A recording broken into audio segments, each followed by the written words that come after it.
Inside the seat of the Kenyan executive branch, a hidden power structure was quietly taking shape. Operating entirely in the dark, the president hired 21 highly influential advisors. Their specific roles, their level of access, and the massive salaries they were drawing from taxpayers were kept hidden from the public. The roster was filled with high-profile political figures and former cabinet members, like Monica Juma, suddenly occupying newly invented, highly paid positions. These appointments included prominent strategists like David and Dee, placed into the administration without public scrutiny. A shadow roster of power brokers operating behind closed doors contradicts the transparent, accountable government promised to Kenyan citizens by their own constitution. That secrecy triggered a legal challenge. The Katiba Institute sued the Attorney General and the Public Service Commission, dragging this shadow cabinet into the High Court. The lawsuit brought three main accusations. The executive bypassed mandatory public participation, ignored the rules for competitive recruitment, and dodged disclosing taxpayer costs. At its core, the case framed a central constitutional conflict. Can the executive branch unilaterally bypass the law to staff its own offices with preferred allies? This case tests whether the highest office in the land is subject to the same legal procedures as every other public institution. Reviewing the evidence, the High Court identified several fatal flaws, starting with a direct violation of Article 132 of the Constitution. The law outlines a specific sequence. The Public Service Commission must objectively assess the need for a new public office and formally recommend its creation before the president is allowed to establish it. But the paper trail revealed the opposite. The president's office had already hand-picked specific individuals. The commission simply approved the choices after the fact. The court found zero evidence of internal commission deliberations. There were no minutes, no debates.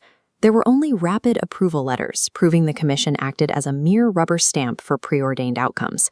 The president directly initiated these appointments, skipping the objective administrative assessment the law requires. When an independent constitutional commission is reduced to a procedural formality, the primary structural check against executive overreach is destroyed.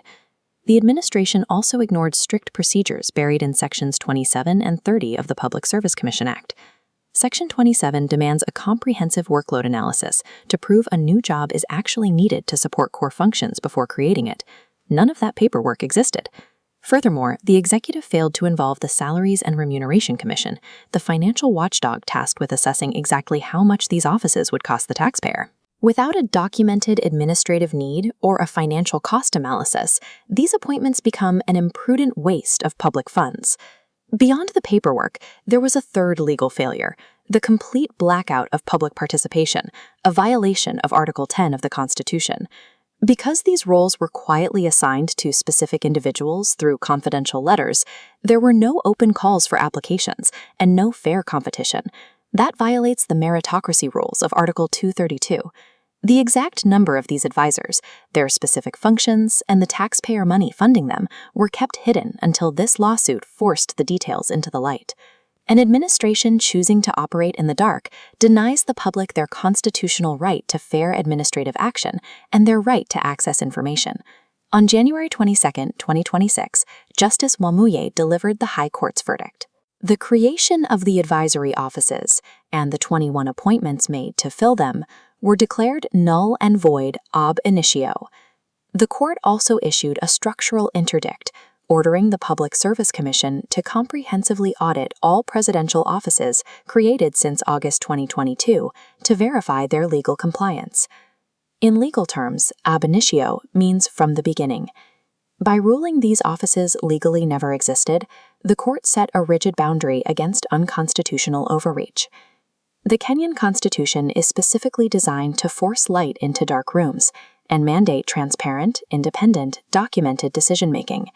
It serves as a reminder that the ultimate authority in Kenya does not lie with the executive branch, but with we the people, leaving us with a question: is the government governing for you or keeping secrets from you? Let us know your thoughts on the High Court's ruling in the comments, and don't forget to subscribe for more deep dives